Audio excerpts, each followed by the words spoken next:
আমি সুদীপ্তা, এভি নিউজে আপনাদের সকলকে স্বাগত। প্রথমেই চোখ রাখবো নিউজ হেডলাইন্সে।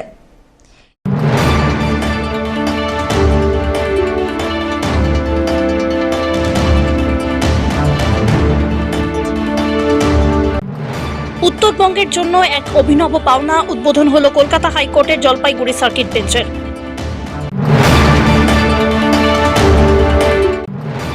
কলকাতা হাইকোর্টের জলপাইগুড়ি সার্কিট বেঞ্চের উদ্বোধনে উপস্থিত ছিলেন মুখ্যমন্ত্রী মমতা বন্দ্যোপাধ্যায়, সুপ্রিম কোর্টের প্রধান বিচারপতি সূর্যকান্ত।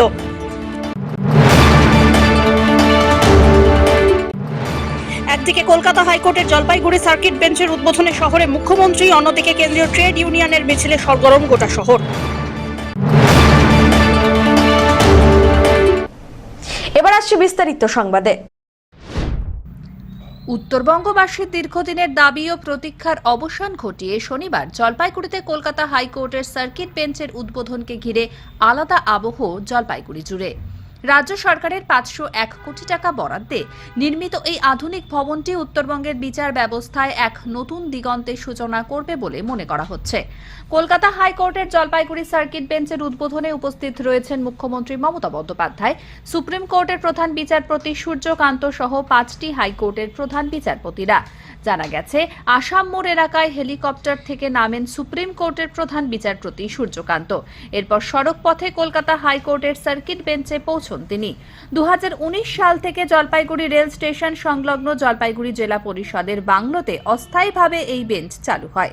বর্তমানে 27 নম্বর জাতীয় সড়কের পাহাড়পুর সংলগ্ন এলাকায় প্রায় 40 একর জমির ওপর সার্কিট বেঞ্চের ভবন তৈরি করা হয়েছে।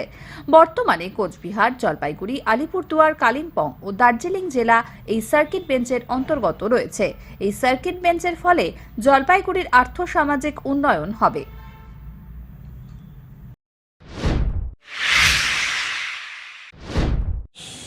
উত্তরবঙ্গবাসীর জন্য এ এক অভিনব পাওনা। আটকে থাকা মামলা মোকদ্দমা নিষ্পত্তি হওয়ায় উল্লেখযোগ্য পথের সন্ধান।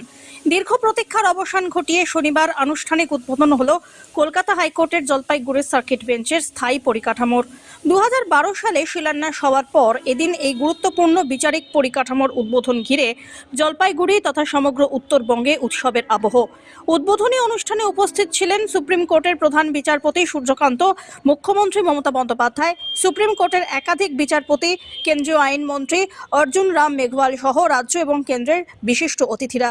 বিচার ব্যবস্থার ক্ষেত্রে উত্তরবঙ্গের জন্য এই দিনটিকে ঐতিহাসিক বলেই মনে করছেন সংশ্লিষ্ট মহল। জলপাইগুড়ি শহর সংলগ্ন পাহাড়পুর এলাকায় জাতীয় সড়কের পাশে প্রায় 40 একর জমির ওপরে গড়ে উঠেছে এই সার্কিট বেঞ্চের স্থায়ী পরিকাঠামো। 501 কোটি টাকা ব্যয়ে নির্মিত 5 তলা বিশিষ্ট এই আধুনিক ভবনে আদালত সংক্রান্ত সব পরিকাঠামো গড়ে তোলা হয়েছে, যা আগামী দিনে উত্তরবঙ্গের বিচার ব্যবস্থাকে আরও গতিশীল করবে বলে আশা। জলপাইগুড়ি সহ উত্তরবঙ্গবাসীর দীর্ঘদিনের দাবি ছিল এই সার্কিট বেঞ্চের। এই প্রত্যাশা পূরণ হওয়ায় সাধারণ মানুষের মধ্যে ব্যাপক উচ্ছ্বাস লক্ষ্য করা যায়। সকাল থেকেই জাতীয় সড়কের দুপাশে ভিড় বহু মানুষের। অনেকেই জানান, ঐতিহাসিক মুহূর্তের সাক্ষী হতে পেরে দুর্দান্ত লাগছে। দূর দূরান্ত থেকে তারা এসেছেন। একসময় মুখ্যমন্ত্রী বাইরে এসে হাত নেড়ে উপস্থিত সাধারণ মানুষকে শুভেচ্ছা জানান। মমতার সৌজন্যমূলক অভিবাদনে আরও আবেগঘন হয়ে পড়ে গোটা পরিবেশ। সব মিলিয়ে কলকাতা হাইকোর্টের জলপাইগুড়ি সার্কিট বেঞ্চের স্থায়ী পরিকাঠামো উদ্বোধন উত্তরবঙ্গের প্রশাসনিক এবং বিচারিক ক্ষেত্রে এক নতুন দিগন্তের সূচনা করল বলেই মনে করছে সংশ্লিষ্ট মহল। আজকে আমি জলপাইগুড়ি পাহাড়পুর সংলগ্ন এলাকায় একটি ঐতিহাসিক দিন। আমাদের জলপাইগুড়িতে সার্কিট বেঞ্চ উদ্বোধন হচ্ছে, তার সাক্ষী হতে পেরে খুব ভালো লাগছে। বহুদিনের প্রতীক্ষার পর আজকে আমাদের জলপাইগুড়িতে এই সার্কিট বেঞ্চটা উদ্বোধন হতে চলেছে। সেখানে সার্কিট বেঞ্চের প্রধান বিচারপতি এবং কলকাতার যে সার্কিট বেঞ্চ, সেটা আজকে জলপাইগুড়িতে ঠিকঠাকভাবে উদ্বোধন। আজকে তো ভীষণ আমাদের ঐতিহাসিক মুহূর্ত জলপাইগুড়িবাসী এবং শুধু জলপাইগুড়ি না, উত্তরবঙ্গবাসীদের জন্য ভীষণই সুখবর। কলকাতা হাইকোর্টের জলপাইগুড়ি সার্কিট বেঞ্চ উদ্বোধন হলো আজকে স্থায়ী ভবন। তো আমার মনে হচ্ছে সবারই যত কাজ পেন্ডিং ছিল সব কাজ এখানেই হবে। ভীষণ খুশি আমরা। এতদিন তো কলকাতা পর্যন্ত যেতে হবে। হ্যাঁ, এতদিন তো কলকাতা অবধি গেছি আমরা, যাদের যাদের আর কি খুব দরকার পড়েছিল। তো যাই হোক, এখন থেকে এখানেই হচ্ছে। ভীষণ আনন্দিত, ভীষণ খুশি, ভীষণই খুশি আমরা। হ্যাঁ, আজকে আমরা এসেছি আমাদের হাইকোর্টের সার্কিট বেঞ্চের আজকে ইনগ্রেশন আছে। তো এটা ইটস এ ভেরি ইনগ্রেশন একটা ব্যাপার আছে আজকে এখানে। আমরা প্রচণ্ড সবাই এখানে উৎফুল্ল, প্রচণ্ড আনন্দিত আর প্রচণ্ড সবথেকে বড় গর্বিত আজকে আমরা এখানে এসে। এখন এত বড় একটা এখানে এটা ইটস অনুষ্ঠান, এটা একটা এত বড় অনুষ্ঠানের মতন আজকে সেলিব্রেট হচ্ছে। আজকে এত জন এসছে এখানে এটাকে উপভোগ করার জন্য। আর শ্রীমতী মমতা ব্যানার্জি এসেছেন আমাদের মুখ্যমন্ত্রী, ওনাকে দেখার জন্য এখানে প্রায় এখানে সকাল 10টা থেকে 11টা থেকে অনেকে দাঁড়িয়ে আছে, অনেকে। মানে আমরা কথা বলছি, কেউ 8টা থেকে কেউ 10টা থেকে দাঁড়িয়ে আছে। মানে ভাবতে পারছেন যে এটা একটা কত বড় একটা উৎসবের মতো এটাকে পালন করা দেশের হচ্ছে। প্রধান বিচারপতি এসেছেন আজকে। হ্যাঁ, আজকে চিফ জাস্টিস স্যার এসছেন। আর সব থেকে বড় কথা হচ্ছে এখন এটা আগে কলকাতায় ছিল, এখন জলপাইগুড়িতে এত বড় জিনিস হয়েছে। গোটা নর্থ বেঙ্গলের জন্য আমাদের এটা অনেক বড় একটা পাওনা, এটা মানে অনেক বড় একটা পাওয়া আমাদের জন্য। এখানে এখন যে কত লোকে কত রকমের সুবিধা হবে এখনও এটা সেভাবে বলাই যাচ্ছে। মানে এত কিছু হবে এখন এখানে। আমাদের জলপাইগুড়ি এমনি নাম করা একটা জায়গা, এখন medical college, circuit bench opening, এখন সব কিছু মিলিয়ে মানে এখন একটা জমজমাট একটা এখন অনুষ্ঠানের মতন একটা আমাদের মনে হয়। কেমন লাগছে অনুভূতিটা, কেমন এরকম? অসম্ভব ভালো, অ্যামেজিং ফিলিং। এত মানে আজ আমি বাইরে থাকি অবশ্য, কিন্তু এই জিনিসটাকে উপভোগ করতে পেরে আমার প্রচণ্ড ভালো লাগছে। আমি ভাবিনি যে এত লোক এখানে আসবে। সব্যসাচী মজুমদারের রিপোর্ট।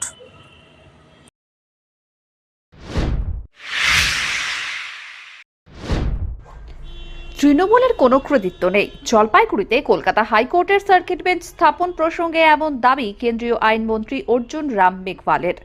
শনিবার আনুষ্ঠানিকভাবে যাত্রা শুরু করল কলকাতা হাইকোর্টের জলপাইগুড়ি সার্কিট বেঞ্চ। এই উপলক্ষে দেশের প্রধান বিচারপতি সূর্যকান্ত সহ রাজ্যের মুখ্যমন্ত্রী মমতা বন্দ্যোপাধ্যায় এবং কেন্দ্রীয় আইনমন্ত্রী অর্জুন রাম মেঘওয়াল উপস্থিত ছিলেন উত্তরের এই প্রাচীন শহরে। এই সার্কিট বেঞ্চ নিয়ে রাজ্যের শাসক দল দাবি করে আসছিল তৃণমূলের জন্যই সার্কিট বেঞ্চ স্থাপিত হয়েছে। এর জবাবে কেন্দ্রীয় আইনমন্ত্রী অর্জুন রাম মেঘওয়াল বলেন, জেলার সাধারণ মানুষের দীর্ঘ আন্দোলন এবং কেন্দ্রীয় ক্যাবিনেটে এই বিষয়ে সিদ্ধান্ত নেওয়ার পরেই এটি স্থাপিত হয়েছে, সেটা ভালো করেই জানে তৃণমূল কংগ্রেস নেতা নেত্রীরা। भूमिका कैसा था, क्योंकि तृणमूल यहाँ पर बता रहा है कि तृणमूल देखिए, यहाँ की जनता ने और हमारे जो बार एसोसिएशन के लोग हैं, हमारा लीगल वेटरनरी से जुड़े हुए लोग हैं, उन्होंने एक लंबा आंदोलन किया और उसके बाद यूनियन गवर्नमेंट भारत सरकार एक निर्णय किया कैबिनेट में, वो सब ऑन रिकॉर्ड है। टीएमसी के लोगों को वो निर्णय देखना चाहिए। 6 फरवरी 2019 का वो निर्णय कैबिनेट का जलपाईगुड़ी में सर्किट बेंच में कैबिनेट का डिसीजन है।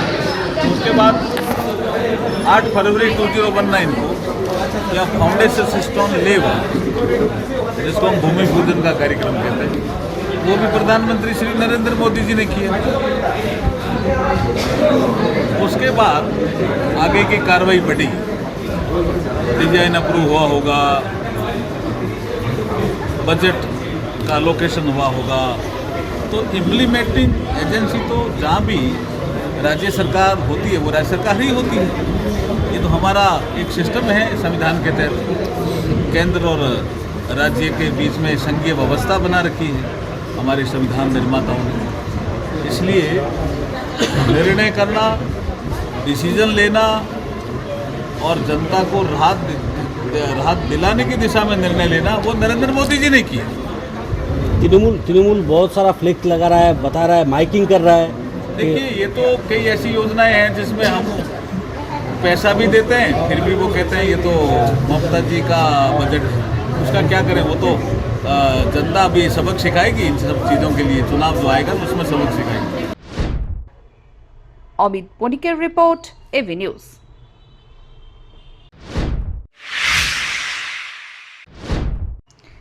শহর জুড়ে আনন্দের আবহ। একদিকে কলকাতা হাইকোর্টের সার্কিট বেঞ্চের উদ্বোধন, অপরদিকে বন্দে ভারত স্লিপার স্টপেজ পরিষেবা। শহর যেন পেল আলাদা মাত্রা। জলপাইগুড়িবাসীর জন্য আরও সুখবর নিয়ে আসলো ভারতীয় রেল। শনিবার থেকে শুরু হলো বন্দে ভারত স্লিপার স্টপেজ পরিষেবা। শনিবার বিকেলের পর জলপাইগুড়ি রোড স্টেশনে ট্রেন দাঁড়াতেই রঙিন অনুষ্ঠানে মাতলেন সকলেই। উপস্থিত ছিলেন সাংসদ জয়ন্ত কুমার রায়, রেলের আধিকারিক সহ আরও বহু মানুষ।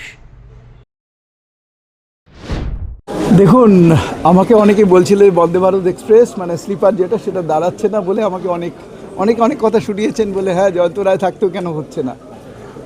কিন্তু জলপাইগুড়ির মানুষ কিন্তু প্রধানমন্ত্রী মোদিজির আশীর্বাদে বন্দে ভারত স্লিপার যেটা প্রথম পশ্চিমবঙ্গে চলছে সেটা কিন্তু উপহার পেল জলপাইগুড়ির মানুষ। এর ফলে পর্যটনের ক্ষেত্রে জলপাইগুড়ির যে স্থান সেই স্থানের যে উঁচুতে উঠবে এ সম্বন্ধে নিঃসন্দেহে বলা যায়। সাথে সাথে এটুকু বলতে চাই যে আমাদের যে এই স্টেশনের যে অমৃত ভারত স্টেশন যেই কাজটা সেই কাজটাও আর কয়েকদিনের মধ্যে শেষ হতে চলেছে। এই জানুয়ারি মাসেই অনেকটা শেষ হয়ে যাবে, ফেব্রুয়ারি মাসে টোটালটা শেষ হয়ে যাবে বলে আমার বিশ্বাস।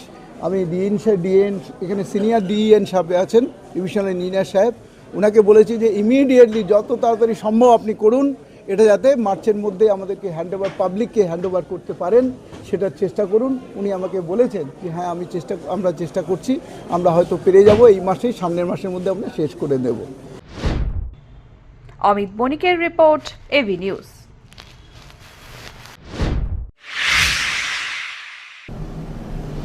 নিয়ে নিচ্ছে ছোট্ট একটি বিরতি, ফিরে আসছি বিরতির পর, সঙ্গে থাকুন। জলপাইগুড়িতে এই প্রথম পশ্চিমবঙ্গ খাদি ও গ্রামীণ শিল্প পর্ষদের উদ্যোগে স্থায়ীভাবে উদ্বোধন হলো খাদি গ্রামীণ সেলস আউটলেটের। জেলা পরিষদের সহযোগিতায় জেলা পরিষদের সামনে শুরু হলো খাদি আউটলেটের পথচলা। এখানে পাওয়া যাবে খাদির শাড়ি, মহিলা ও পুরুষদের রকমারি পোশাক, চুড়িদার, বাহারি শাড়ি, গামছা সহ নানা ধরনের পোশাক। এছাড়াও স্বনির্ভর গোষ্ঠীর মহিলাদের হাতে তৈরি করা খেজুরের গুড়, মধু, ঘি সহ বিভিন্ন খাদ্য সামগ্রী মিলবে স্টল থেকে। আউটলেট থেকে খাদি সামগ্রী সুলভ মূল্যে কিনতে পারবেন সকলে।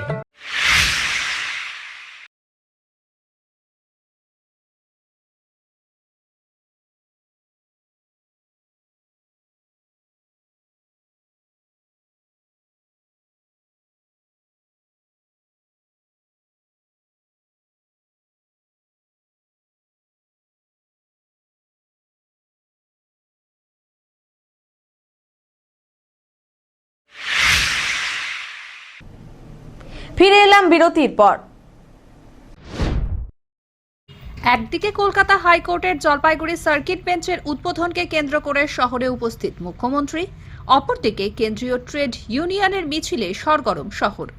12 ফেব্রুয়ারি শ্রম কোড বাতিল সহ একাধিক দাবিতে সারা দেশ জুড়ে সাধারণ ধর্মঘট ও রাজ্যব্যাপী শিল্প ধর্মঘটের সমর্থনে শুক্রবার জলপাইগুড়ি শহরে মিছিল করল কেন্দ্রীয় ট্রেড ইউনিয়ন, বিভিন্ন ফেডারেশন ও গণসংগঠনগুলির যৌথ মঞ্চ।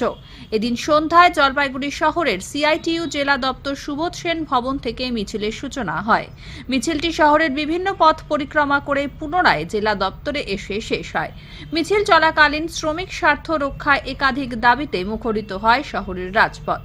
দাবি অবিলম্বে শ্রমকোড বাতিল করতে হবে, পাশাপাশি বিমা বিল ও পারমাণবিক বিল প্রত্যাহার, 100 দিনের কাজের প্রকল্পের নাম পরিবর্তন না করা এবং এসআইআর এর নামে সাধারণ মানুষকে হয়রানি বন্ধের দাবিও তোলা হয়।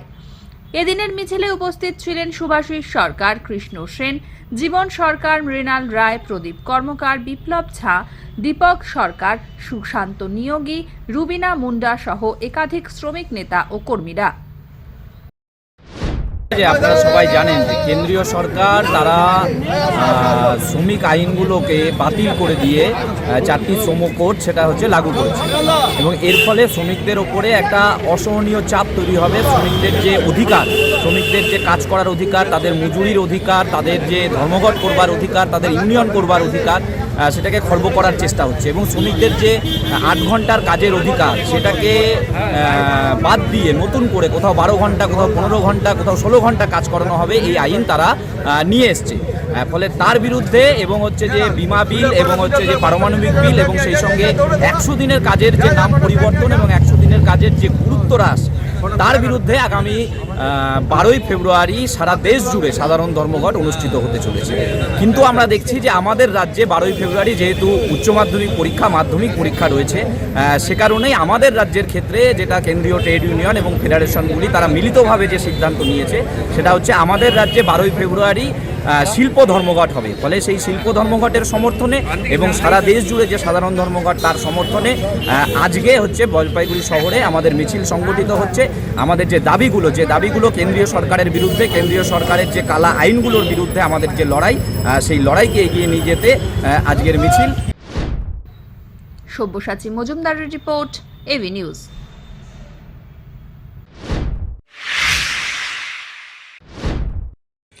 এসআইআর এর শুনানির নামে ভোটারদের অকারণে হয়রানি বন্ধের দাবিতে 6 দফা দাবি সম্বলিত স্মারকলিপি জমা দিল সিপিআইএম এর জলপাইগুড়ি জেলা কমিটি। শুক্রবার জলপাইগুড়ি সদর মহকুমা শাসকের দপ্তরে স্মারকলিপি প্রদান করা হয়। সিপিআইএম এর অভিযোগ, নির্বাচন কমিশন অদ্ভুত সব কারণ দেখিয়ে অসুস্থ বয়স্ক শারীরিকভাবে অক্ষম ভোটারদের শুনানিতে হাজির হতে বাধ্য করছে। এতে গরিব প্রান্তিক সাধারণ মানুষের চরম ভোগান্তি হচ্ছে। অন্যদিকে বহু ভোটার যারা দীর্ঘদিন এলাকার ছেড়ে বাইরে আছেন, তাদের নাম এখনো ভোটার তালিকায় রয়ে গেলেও তাদের শুনানিতে ডাকা হচ্ছে না। এ বিষয়ে জেলা সম্পাদক পীযূষ মিশ্র বলেন, শাসক দলের মদতে নির্বাচন কমিশন প্রকৃত এবং নিয়মিত ভোটারদের হয়রানি করছে। সিপিআইএম এর আরও দাবি, ভোট কেন্দ্রের নিকটবর্তী স্থানে শুনানি প্রক্রিয়া করতে হবে। এদিনের স্মারকলিপি প্রদানের সময় উপস্থিত ছিলেন সিপিআইএম জেলা সম্পাদক মণ্ডলীর সদস্য কৌশিক ভট্টাচার্য, জেলা নেতা বিপুল সান্যাল, সদর পূর্ব এরিয়া কমিটির সম্পাদক দেবরাজ বর্মন প্রমুখ। নির্বাচন কমিশন তথা যারা নির্বাচন কমিশনের হয়ে কাজ করছেন, জেলা শাসক, মহকুমা শাসক, সমষ্টি উন্নয়ন আধিকারিক, তারা দফায় দফায় গরিব মানুষ, প্রান্তিক মানুষকে শুনানির নোটিশ পাঠাচ্ছে। তার নাকি যুক্তিসঙ্গত কারণ রয়েছে। ফলে যুক্তিসঙ্গত কারণ দেখিয়ে তারা নোটিশ পাঠাচ্ছে শুনানির। এতে সাধারণ মানুষ বিভ্রান্ত হচ্ছে। যারা এখানকার বৈধ ভোটার, দিনের পর দিন এখানে বসবাস করেছেন, একটার পর একটা সরকার গঠন করেছেন, তাদেরকে নোটিশ পাঠানো বন্ধ করতে হবে। একাধিকবার নোটিশ, কোনো মতেই তাদেরকে হেনস্থা করা যাবে না। বিএলওদের লিখে দিতে হবে যা ডিসপুট, যা সমস্যা সবটাই বিএলওর দায়িত্বে। আমরা বুঝেছি যে তৃণমূল কংগ্রেস কিছু তাদের বিএলও ঢুকিয়ে দিয়েছে, তারা হচ্ছে কিছু মৃত ভোটারকে ভোটার লিস্টে রাখার চক্রান্ত করছে। তৃণমূল কংগ্রেস তারা একই ভোটারকে দুইবার রাখার চক্রান্ত করছে। যেমন ডায়মন্ড হারবারে অভিষেকের সিটে, অভিষেকের বিধানসভা এলাকায়, লোকসভা এলাকায় ধরনের ঘটনা ঘটেছে।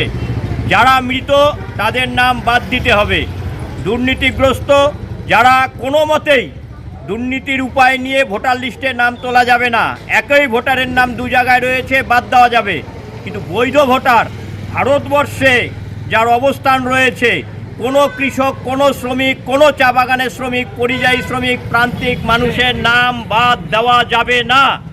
কোনো রকম কারণ দেখায়া, যুক্তিযুক্ত কারণ দেখিয়ে যেভাবে শুনানির নোটিশ করা হচ্ছে, এটা করা যাবে না। সম্পূর্ণ দায় নিতে হবে জেলা শাসককে, মহকুমা শাসককে। বিএলওদের উপরে অযথা অত্যাচার করা যাবে না। আর কোনো বিএলও যদি রাজনৈতিক দলের হয়ে দালালি করে, সেই বিএলওকে চিহ্নিত করে তার বিরুদ্ধে আইনানুগ ব্যবস্থা নেন। একজন বিএলও রাজনৈতিক দলের দালালি করবে, নির্বাচন কমিশনের কথা শুনবে না, তার বিরুদ্ধে সব বিএলওকে এক ছাতার নিচে রেখে তার বিরুদ্ধে আইনানুগ ব্যবস্থা, তাকে বিভ্রান্ত করা, আর তাকে ধরে সাধারণ গরিব মানুষকে বিভ্রান্ত করার যে নির্বাচন কমিশন, এর বিরুদ্ধে আমরা এখানে জেলা শাসক, মহকুমা শাসককে স্মারকলিপি দিতে এসেছি। সব্যসাচী মজুমদারের রিপোর্ট।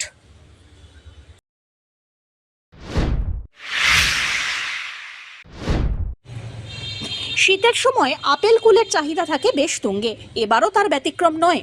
মরশুমি এই ফল বিক্রি হচ্ছে প্রায় 80 টাকা কিলো দরে। বাইরের জেলার আপেল কুলের চাহিদা রয়েছে বাজারে, ফলে কুলপ্রিয় মানুষের চাহিদা বেশ তুঙ্গে। তবে শহরের অভিজাত বাজারগুলিতে এই কুলের দেখা না মিললেও জলপাইগুড়ির বিভিন্ন পর্যটন এলাকায় খুব সহজেই মিলছে আপেল কুল। যার দাম প্রতি কেজি 80 টাকা। এই ধরনের লাল কুল হাতের কাছে পেয়ে কুলপ্রিয় মানুষ দারুণ খুশি। শীতের সময় কয়েক বছর থেকে জলপাইগুড়ি শহর সহ উত্তরবঙ্গের বিভিন্ন জায়গায় এই কুল আসা শুরু হয়েছে। জলপাইগুড়ির গজলডোবা এলাকায় এই কুলের চাষ করে থাকেন কিছু মানুষ, তাই আপাতত এই মিষ্টি সুস্বাদু ফলটি আসায় কুলের স্বাদ নিতে ছুটে আসছেন অনেকেই। হয় আজকে এখানে এসে দেখলেন, কেমন দেখলেন?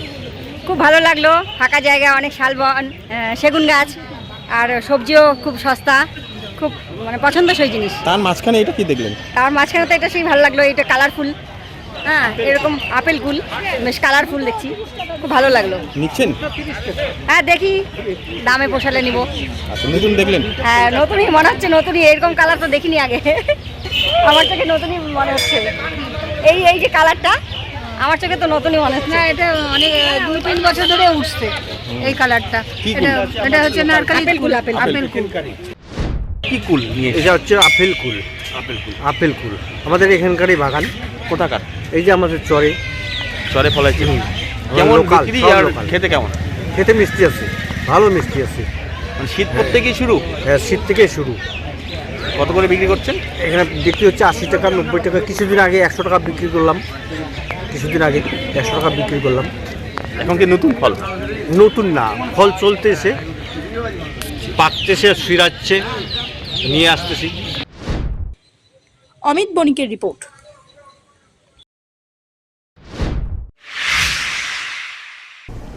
শেষ করবার আগে নিউজ হেডলাইন্স আরো একবার।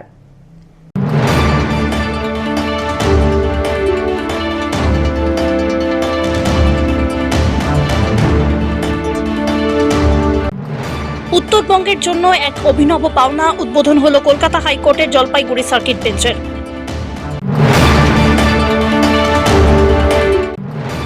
কলকাতা হাইকোর্টের জলপাইগুড়ি সার্কিট বেঞ্চের উদ্বোধনে উপস্থিত ছিলেন মুখ্যমন্ত্রী মমতা বন্দ্যোপাধ্যায়, সুপ্রিম কোর্টের প্রধান বিচারপতি সূর্যকান্ত।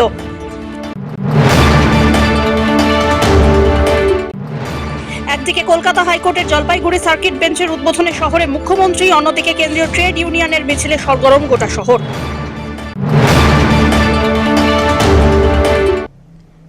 এখনকার মতন এভি নিউজ এ পর্যন্তই। পরবর্তীতে আসছি আরো সংবাদ নিয়ে, দেখতে থাকুন আমার ভিশন। নমস্কার।